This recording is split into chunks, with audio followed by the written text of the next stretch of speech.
अस्सलाम वालेकुम दोस्तों, मैं हूं इलियास तरी। आप देख रहे हैं मेरे यूट्यूब चैनल इलियास तरी ऑफिशियल 2 पे।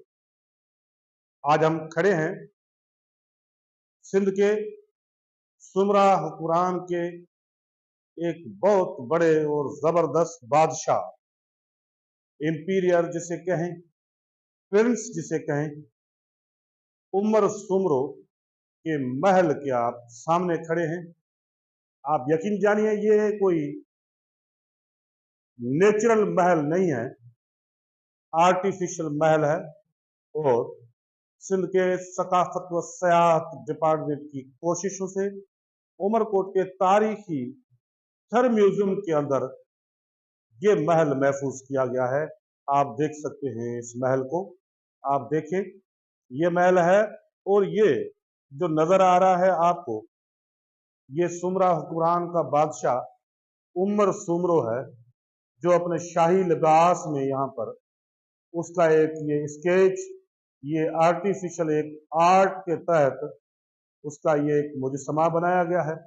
और उसके सामने वो जो बैठी हुई है, ये जो नजर आ रही हैं, आप देखें इन्हें। और ये हजरत शाह लतीफ भिटाई का अजीम किरदार, जिसे हजरत शाह लतीफ भिटाई ने सुर मारवी में गाया है। अजीम सुरमी है सिंध की मारवी, जो इस महल के अंदर कैद दिखाई गई है। वो कैद में है, वो डिटेन्ड है, ये अभी इस वक्त कैद है। ये देखिए आप, इस महल के अंदर वो बैठी हुई हैं, उनका हाथ ऊपर करके दिखाया गया है और उन्हें अजरक ओढ़ी हुई है। सिंध की तारीफ और सकाफत का ये मंजर है, लेकिन ये है कैद। और इसे उमर सुमरो थर के जो मारी का गांव था, कहते हैं, तारीख में तो बड़े इख्तलाफ आते हैं, लेकिन कहते हैं कि भालवा के कुएं पर जब वो पानी भर रही थी, तो वहां से ये ऊंट पर ये जबरन उठा करके ला करके उन्होंने इस उमरकोट के किले के अंदर जो उसका महल था उस वक्त, उस महल के अंदर उसने कैद किया था।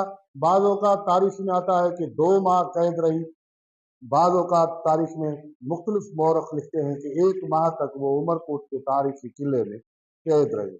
और ये जो उमर बादशाह और मारी के बीच में ये जो औरत नजर आ रही है, जिसको कल्चरल लिबास पहना हुआ है, कल्चरल लिबास ढांपा हुआ है, इसके हाथों में एक बड़ी फजीलत से चादर के ऊपर रखे हुए ये जेवरात हैं।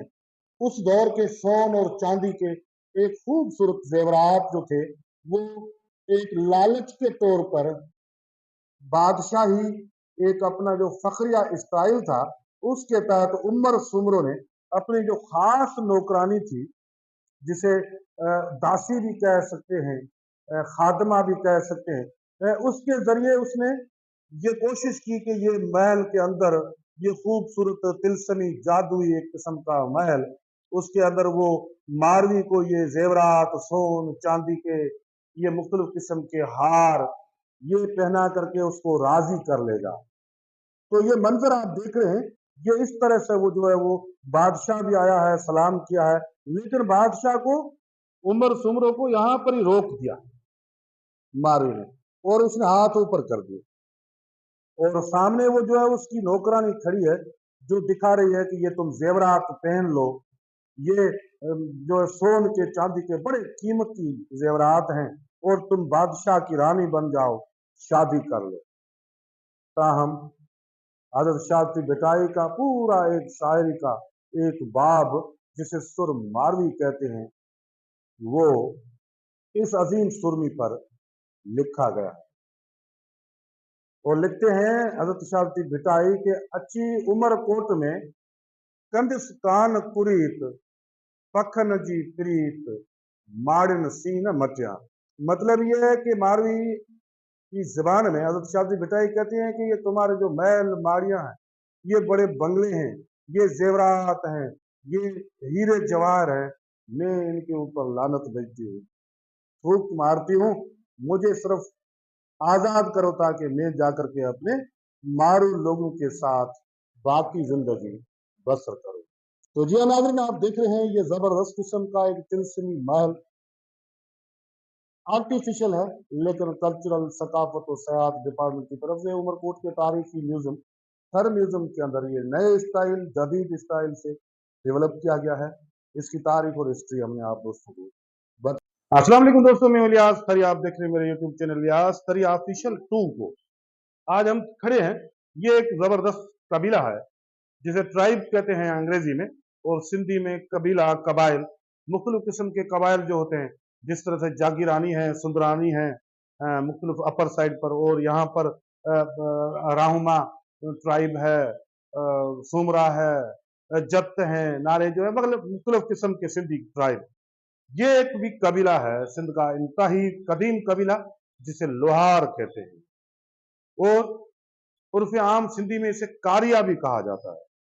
तो ये लोहार और एक मशहूर जुमला इनके ऊपर है, एक जो इनके अपोज जाता है कि ये लोह कूटने वाले, लोह को मतलब मोम करने वाले लोग हैं। तो कहते हैं कि जेके लोह कुटीन लोहार तिनके करो कदर सो न जो, यानी ये लोह ही सारा दिन कूटते हैं, तैयार करते हैं, तो इन्हें सोन का कदर नहीं होगा। लेकिन ऐसा नहीं है, ऐसा भी है कि सोना रेगा सौ धक, लोहार जो धक हिकड़ो, यानी सोनारा जो सोन तैयार करता है, सोना और चांदी तैयार करता है, वो मुख्तलिफ किस्म की कोशिशें करता है, टांके मारता है, कहीं पर वो पिघल जाती है, फिर खराब हो जाता है, फिर दोबारा करता है, 100 बार कोशिश करता है, लेकिन उससे वो चीज बनती नहीं है। और कहते हैं कि अगर लोहार खड़ा होकर के अगर एक ही धक्क मारे, यानी एक ही हमला करे, तो अच्छा खासा और मनु टन जैसा एक बड़ा लोहा भी टूट पड़ता है। ये इसकी महारत है। और इनके ऊपर भी लतीफ शाही की शायरी मौजूद है, सिंध के मुख्तलिफ शोरा की शायरी इनके ऊपर मौजूद है। ये ट्राइब है, बड़ा सिंध का तारीखी कदीमी ट्राइब है, आप देखेंगे ये मंजर है। और ये हुरला जिसे कहते हैं, वो उनकी औरत बैठी हुई है, कल्चरल ड्रेस में है, और उनको जो चूड़े पहने हुए ये थर के राजस्थानी चूड़े हैं, जिन्हें भी शायरी में गाया गया है। और उनको जो है वो यहाँ पर ये बीच में टीलड़ी जो लगी हुई है, ये हिंदुज्म का एक निशानी है कि हिंदू लोग कोशिश करते हैं कि वो ज्यादा लगाते हैं, और उनका लिबास भी उसी स्टाइल का है। और ये लोहार है जिसके हाथ में ये जो है वो हथौड़ा है, और ये हुल्ला चल रहा है, और ये चूल्हा बनाया हुआ है जहां पर कुल्हाड़ी रखी हुई है, यानी कुल्हाड़ी तैयार हो रही है। तो ये तमाम मंजर सिंध की तारीख और हिस्ट्री से ताल्लुक रखता है। इसे भी उमरकोट के थर म्यूजियम में महफूज किया गया है, सिंध की तारीख और सकाफत और सयाहत डिपार्टमेंट की तरफ से। मुल्क भर से, कश्मीर से लेकर के इस्लामाबाद से लेकर के, और दूर दराज इलाकों से, कबाली इलाकों से लेकर के तमाम तर लोग मकामी सतह पर खवा आलमी किस्म के मुख्तलिफ जो सयाह पाकिस्तान को विजिट करने आते हैं, वो यहाँ पर आते हैं और इसे भी वो विजिट करते हैं। ये एक मंजर है जो हमने आप दोस्तों को दिखाया। आज की इस व्लॉग में इतना ही, मिलेंगे दोबारा, तब तक इजाजत हमने आप दोस्तों को बताई। आज के इस व्लॉग में इतना ही, मिलेंगे दोबारा, तब तक इजाजत, अल्लाह हाफिज।